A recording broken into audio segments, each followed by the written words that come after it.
Hey everyone, welcome to another episode of Darshan Talks. I'm your host, Darshan Kulkarni. It's my mission to help patients trust the products they depend on.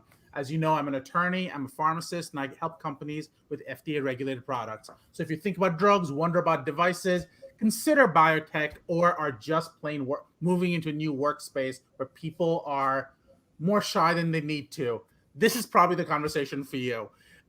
So just to be clear, I'm a lawyer, so I have to say this. It's not legal advice. It's not clinical advice. All we're doing is giving educational tips.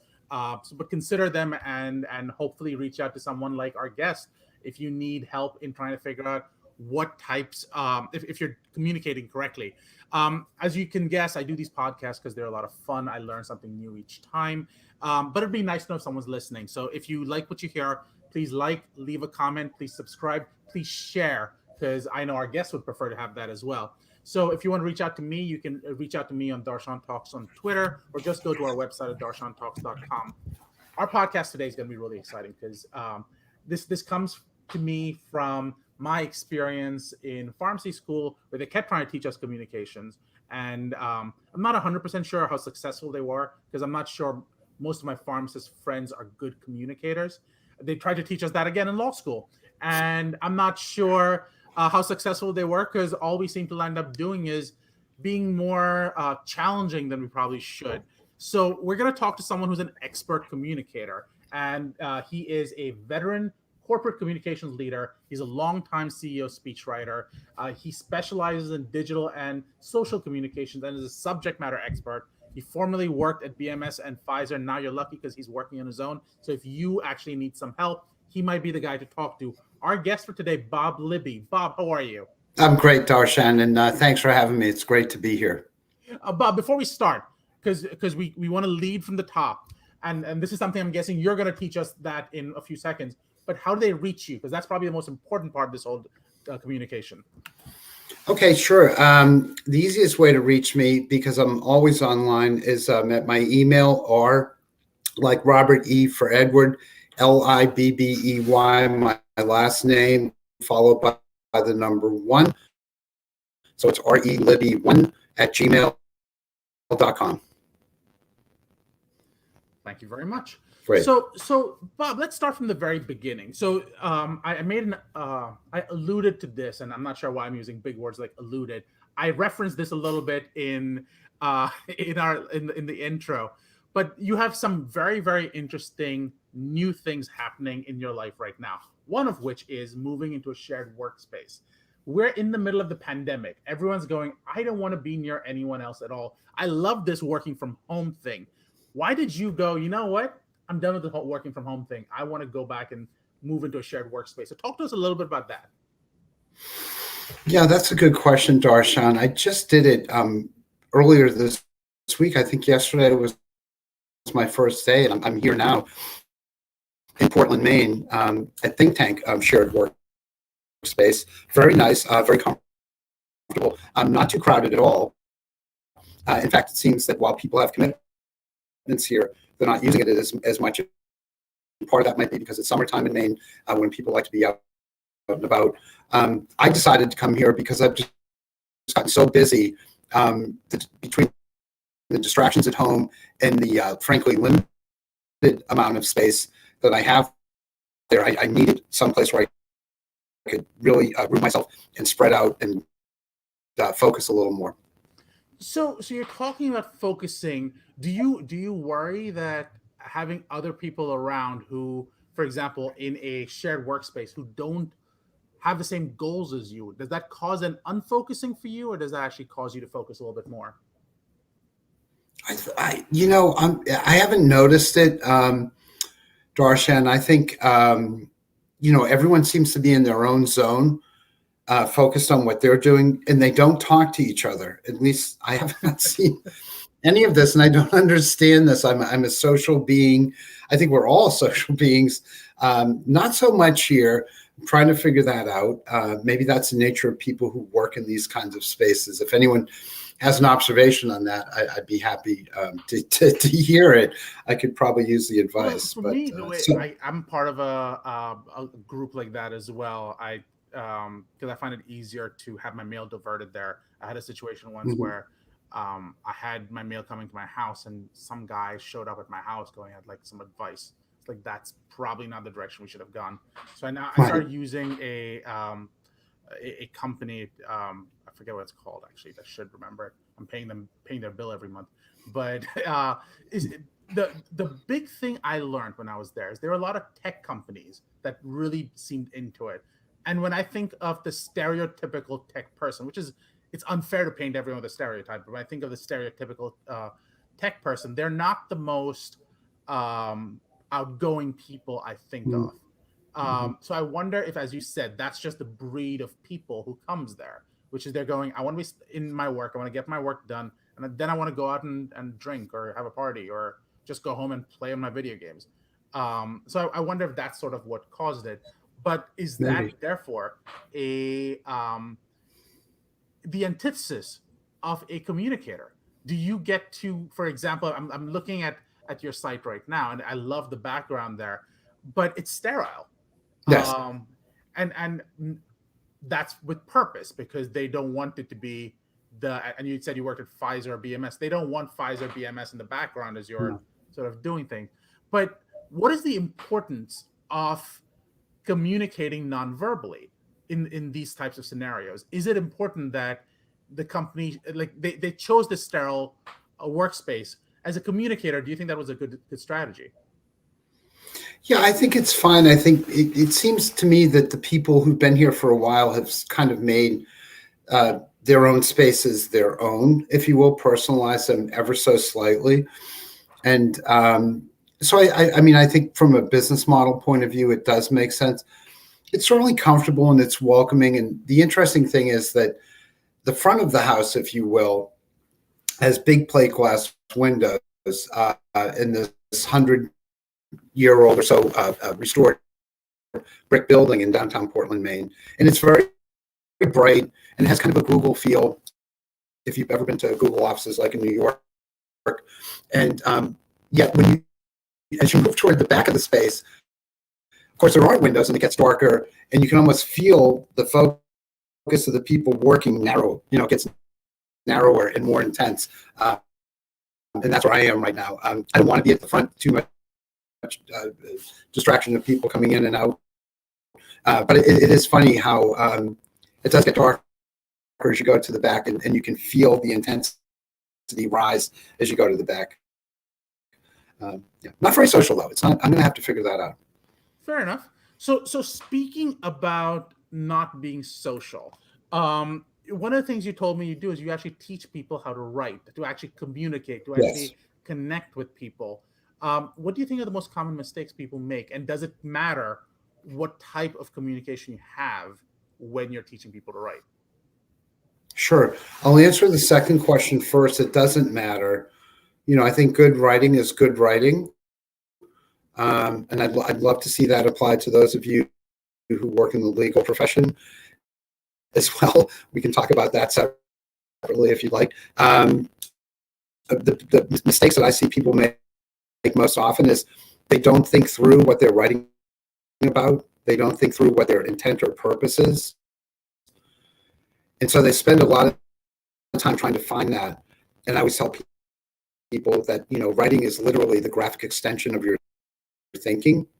So you need to give yourself time before you start to get clear on what it is that you want to write. And I think it's fine to start throwing stuff on the screen or on a piece of paper because it can be intimidating, the blank screen or the blank piece of paper. So I'm not against that. In fact, I do that myself, but it's only after I've given myself the time to think it through. So I think, focus is a big issue.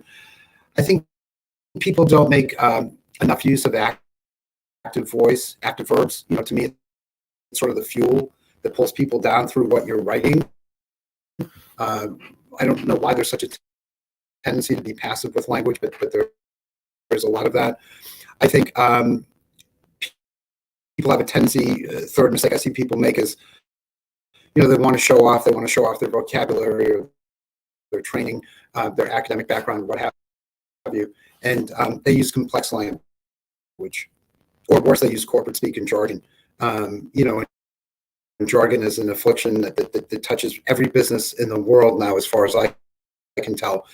And it's fine if you're in the club or if you're in the profession, and that's what it is. It's code, it's language. It says like, I'm one of you. Lawyers, for example, have their own jargon. Doctors and people in corporations have each their own little tribal language, and that's fine. But it's terrible in writing because you're assuming that the reader, the user, knows what you're talking about. You just can't do that. And if it happens to be common jargon, then you're just using something that's been had its meaning worn out of it through overuse. And finally, and I try not to do this myself, people go on and on. And nowadays, with so much content flying, and the average person handling 120 plus emails a day, receiving or sending, and everything that we have online, and considering that that's all available to us, at the touch of a keystroke, you've got to keep it tight. And people are challenged by that because they haven't thought through what's really important here. And that happens to be the three pillars that I teach: focus, active, simple, and tight, or FAST, if you will. I love it. FAST. You actually mentioned it to me before we got on, and I'm not sure why, but I did not notice the FAST thing. So very, very, very cool. But let me ask you this question, because I'm going to challenge you a little bit on this as a lawyer. I'm speaking specifically to that type of writing.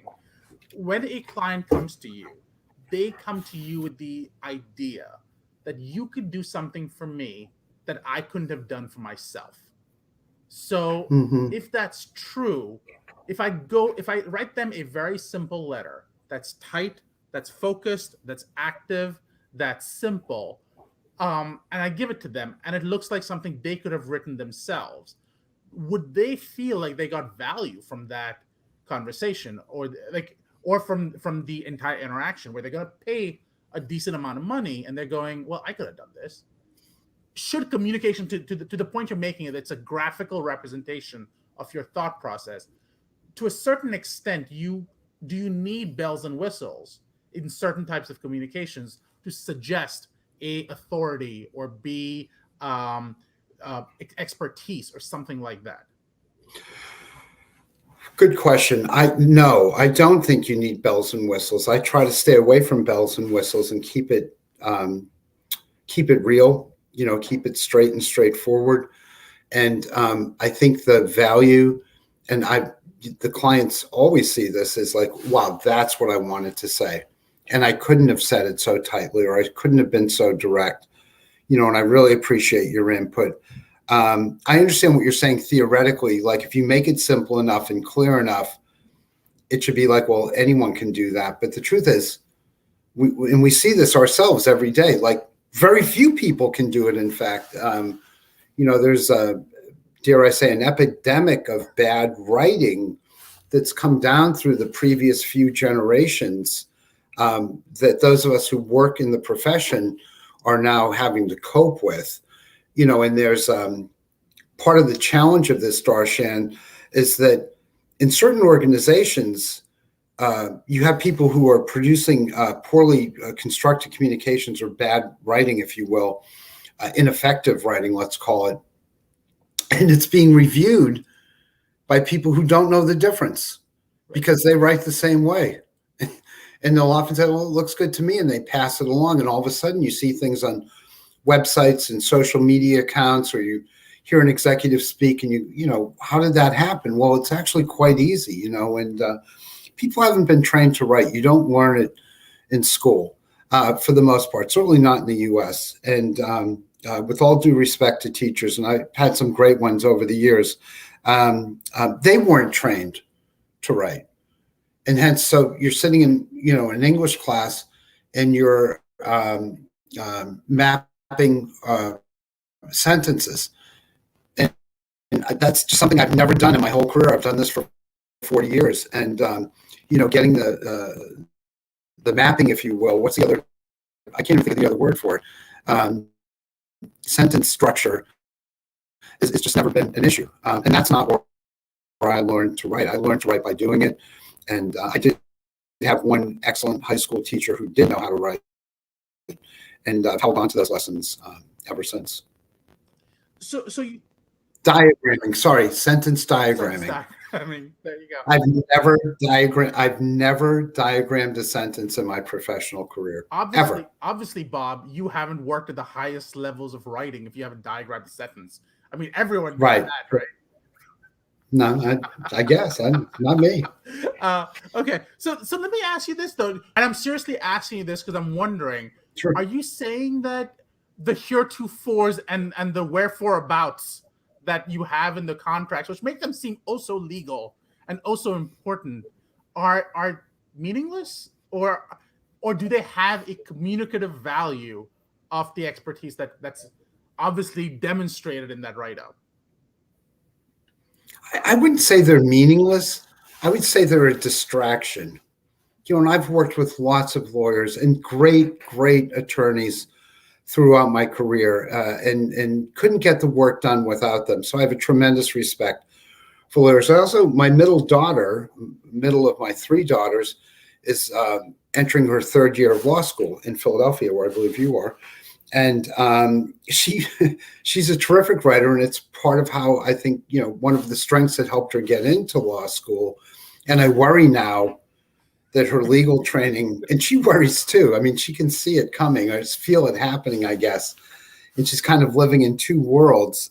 So I think that, the heretofores and the wherefores and so on, I don't think they're meaningless. I assume there's some legal meaning, and I understand there's a language and there's an approach, but I do think they're distractions. And any layperson who has tried to read a contract or an agreement, I just did this recently with another client, I spent 5 minutes and I immediately sent it to my lawyer, immediately. And he found things that I never would find. And part of the reason I couldn't find them was because I couldn't get through the density of the language, so there you have it. So let me ask you this, and maybe that's the point, that it just becomes this circle where lawyers keep referring work to other lawyers because no one else can read the thing we're writing. But okay, let's address the second question you said, which is you talked about this idea of starting from the blank canvas or the blank piece of paper. In reality, how often do you start from a blank piece of paper? Like, I'm thinking about me as a lawyer. I can't think of the last if I've ever written a contract that was a blank piece of, start from a blank piece of paper. You always start with templates. It's almost plug and play and then customize. Is that different in, say, corporate communications? No, I don't think it's really different. When I say a blank screen or a blank piece of paper, I don't, if it's a news release, obviously there's a template for that. And if you've written enough speeches over your career, there's a basic structure with an opening, evidencing your thesis in the middle, and then reasserting it, making the case at the end, not unlike a lawyer's argument, and so on and so forth. But the question is, where do you start? That's what people struggle with. Now, I think it's probably a little simpler in the world of contracts and agreements of other types. But when you're actually telling a story, like, for example, if you're trying to tell the story of a relationship between a colleague at a pharma company, an R&D colleague who had a direct hand in creating a new medicine, and then the relationship of that scientist with a patient who's suddenly benefiting from that medicine, where do you start that story? It's going to be a great story, but you have to start somewhere. And that's what I find people struggling with.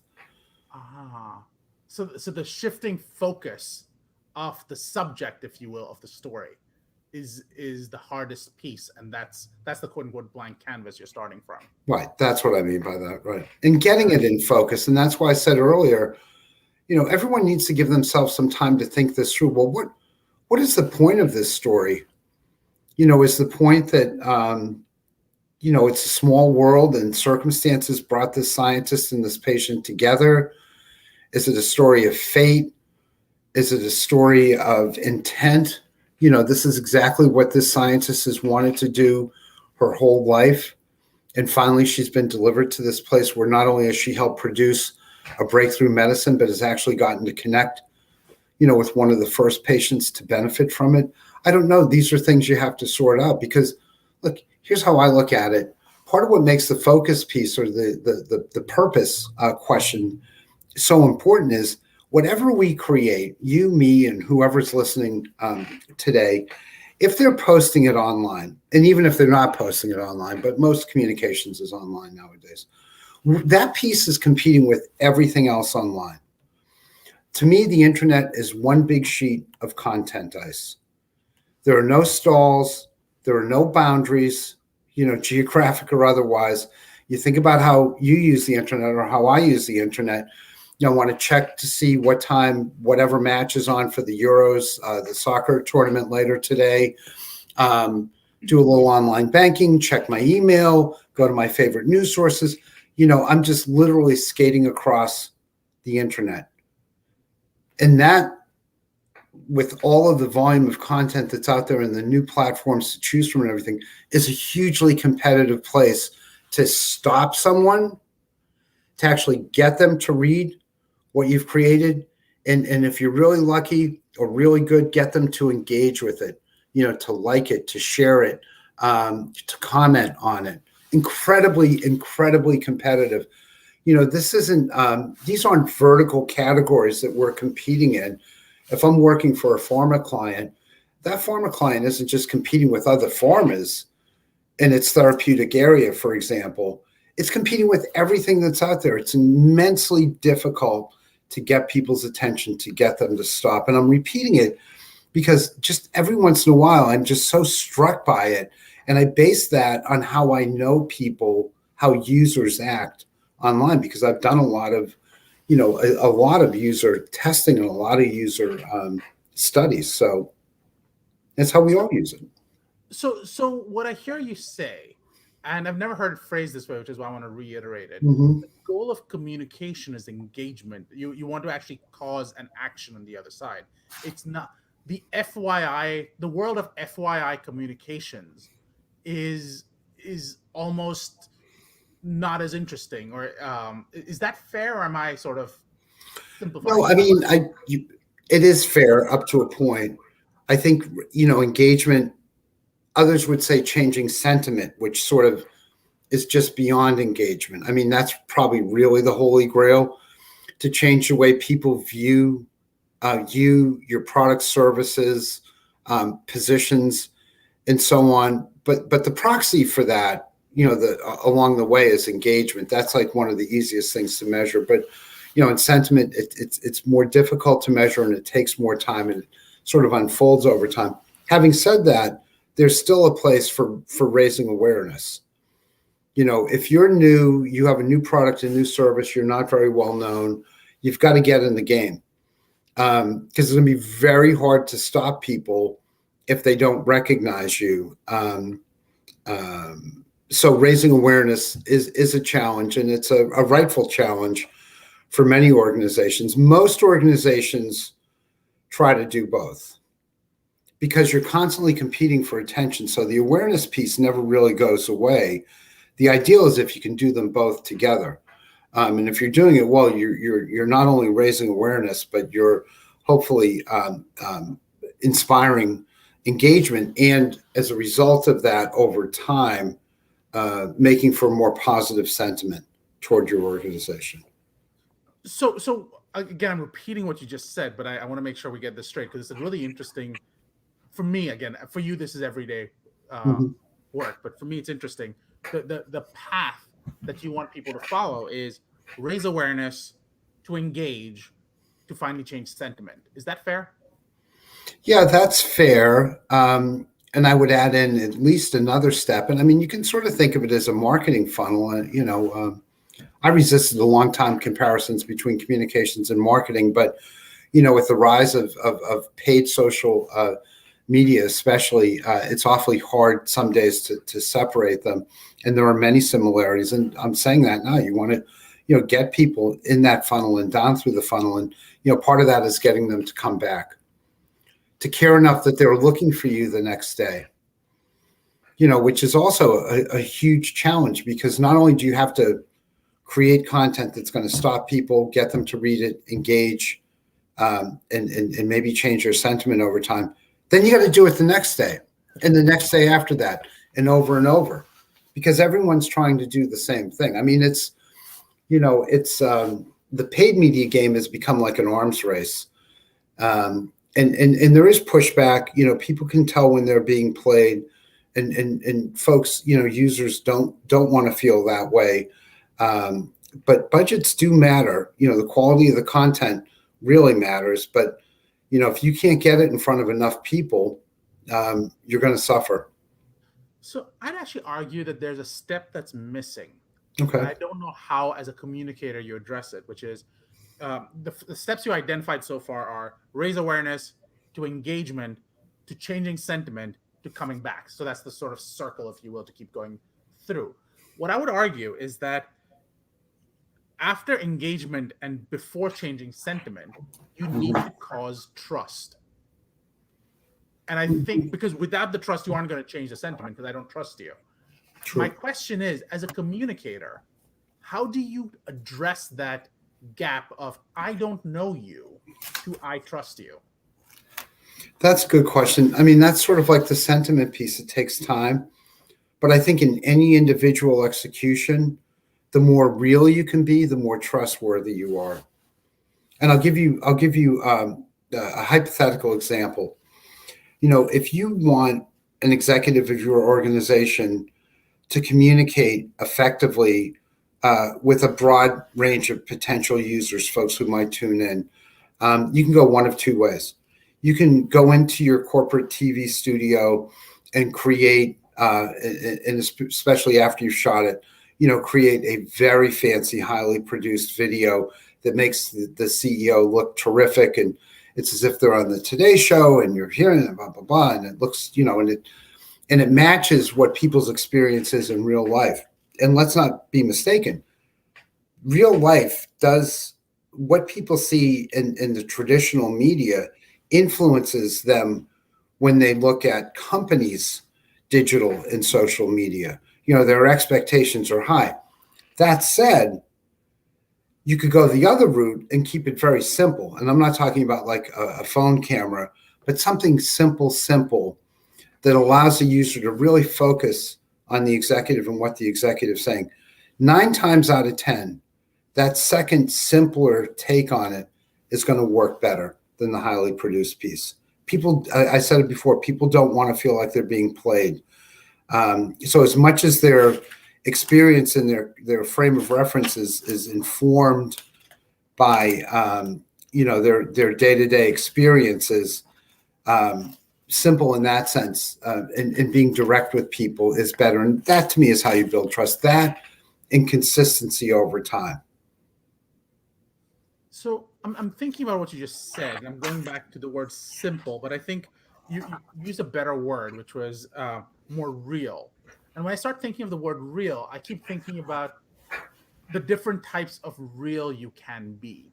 One of which is being authentic. So authentic to my brand, authentic to myself, and that's great. But the other one that pops up for me, and is the more confusing one for me, is being vulnerable.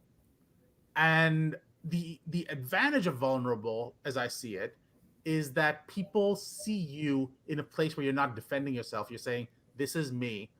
Trust me because I have nothing to hide, because I'm literally stark naked, if you will, for lack of a better term. My question for you, though, is it's a very dangerous place to be. So, for example, if a pharma CEO comes out and says, I need to charge you $20,000 for this drug because it's the only drug I have, and without this, I can't go after the next 5 drugs that are behind this, and it's paying for my company, and my company will shut down. On one hand, I can see a huge swath of people going, I love this guy, he's honest.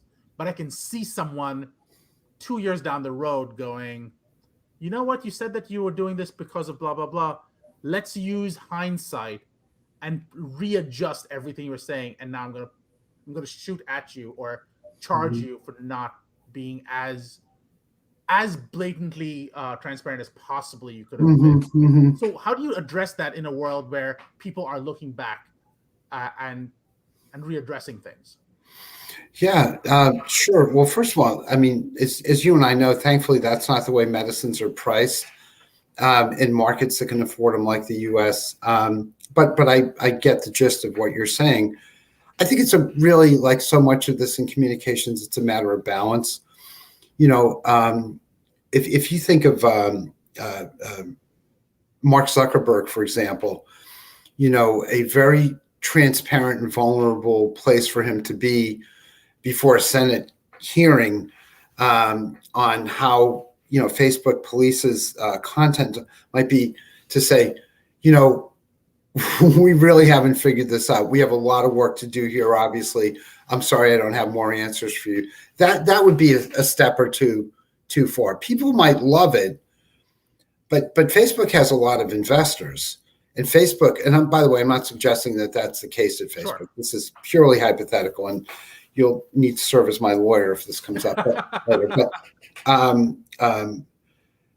So it's fine to be vulnerable up to a point, but you got to think of all your stakeholders. And in Facebook's case, or any big social media company, a lot of investors.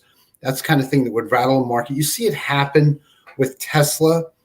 When Elon Musk comes out and makes certain comments, or there are comments in the general media about things like the carbon footprint of Bitcoin. Yeah. And one day, the market is raging because Tesla's or Elon Musk is going to make a big investment in Bitcoin, and then however much time later, oh, we're not so sure about this because of the carbon foot, and then you see the market tank. So you just got, big corporations, obviously, and rightfully so, are very careful to make sure that they're balancing the interests of their various stakeholders. So I think, some vulnerability is great. I'd like to see more of it. Most leaders haven't become leaders by being vulnerable, though. Let's face it. Oh, that's a really interesting statement. Well, it's a really, I mean, you think about that and you're right. I just hadn't thought of it. Fascinating. Because I've always thought of good leaders as someone who are transparent about where they're going, because it's easier to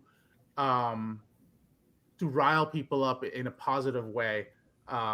Inspire, that's the word I was looking for. Inspire people if they know where you're coming from.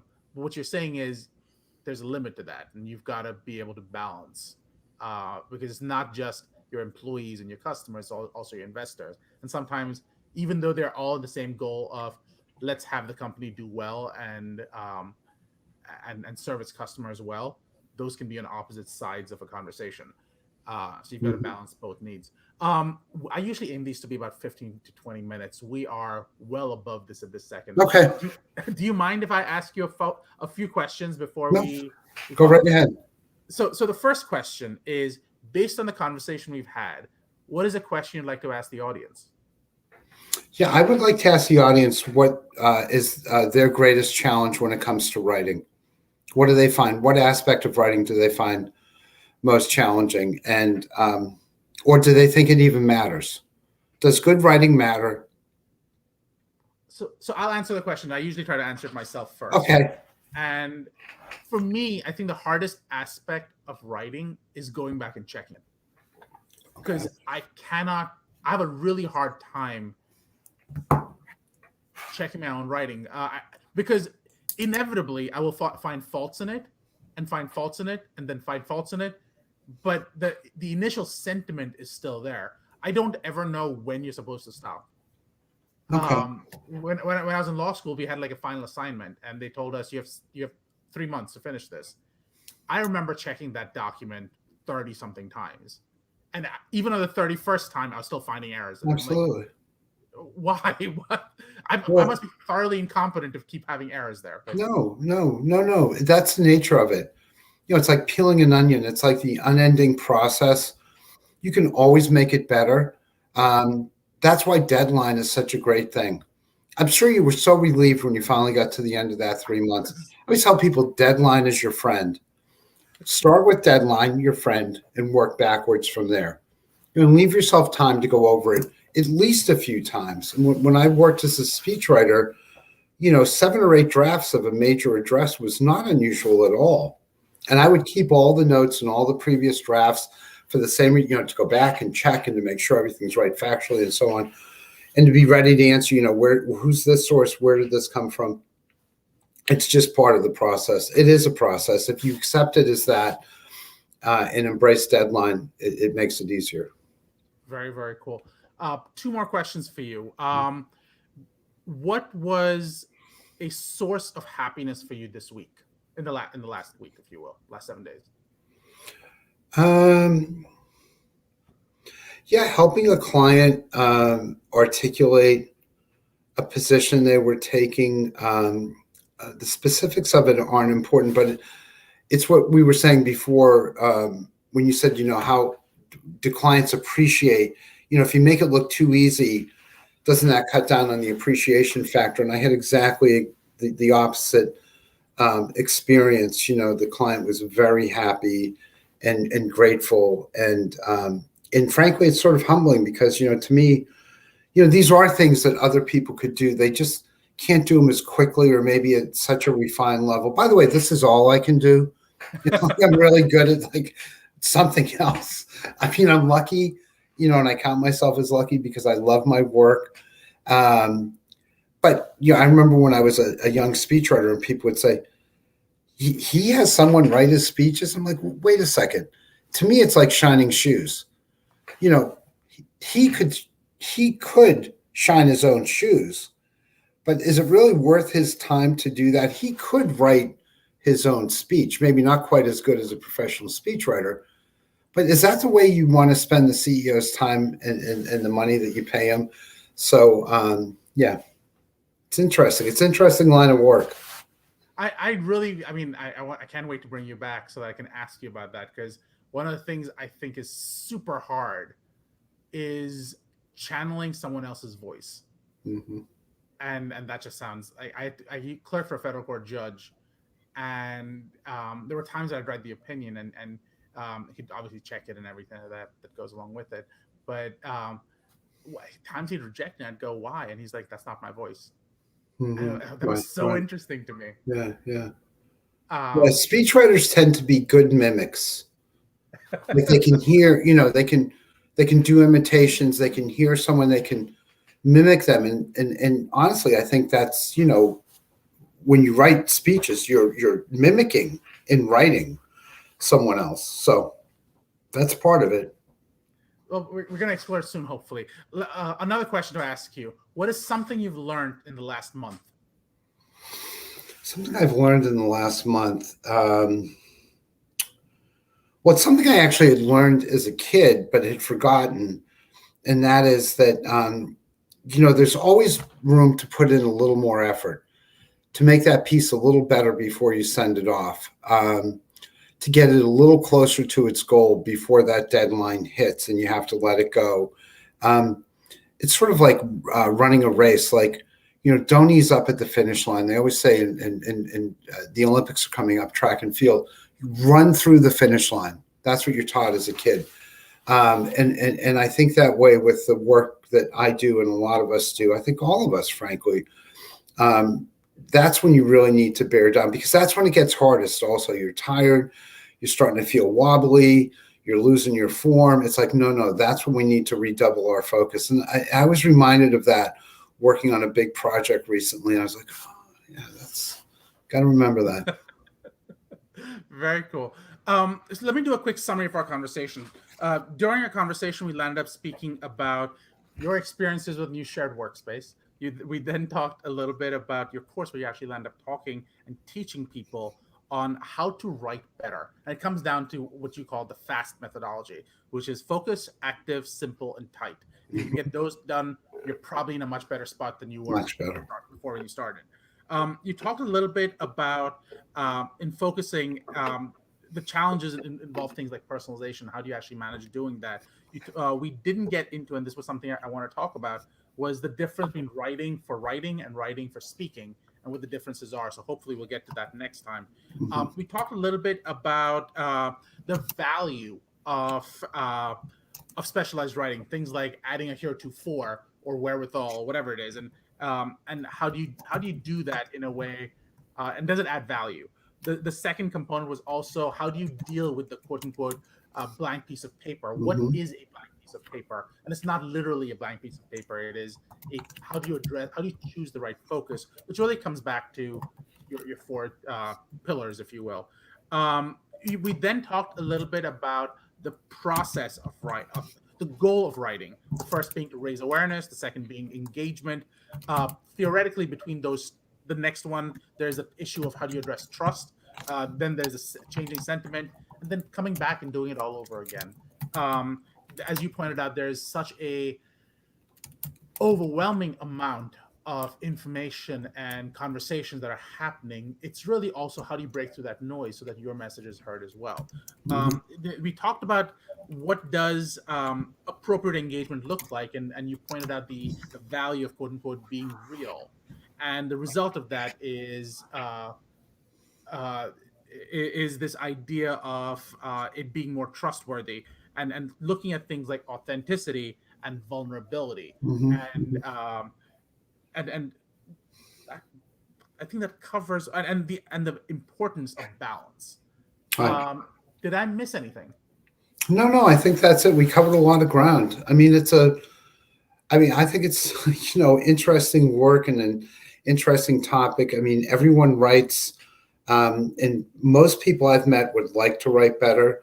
Most people I've met, even professional communicators, are not comfortable writing. And honestly, that's what I'm all about. I think it's, a lot of things in life would work better if we wrote better, certainly in business for sure. So very, very cool. So I'd love to have you back again, Bob, because this was such a of fascinating course, conversation. I'd Before love we to. go, though, how can people reach you again? Sure.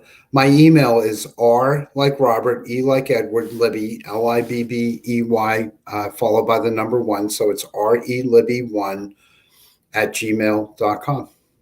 Awesome.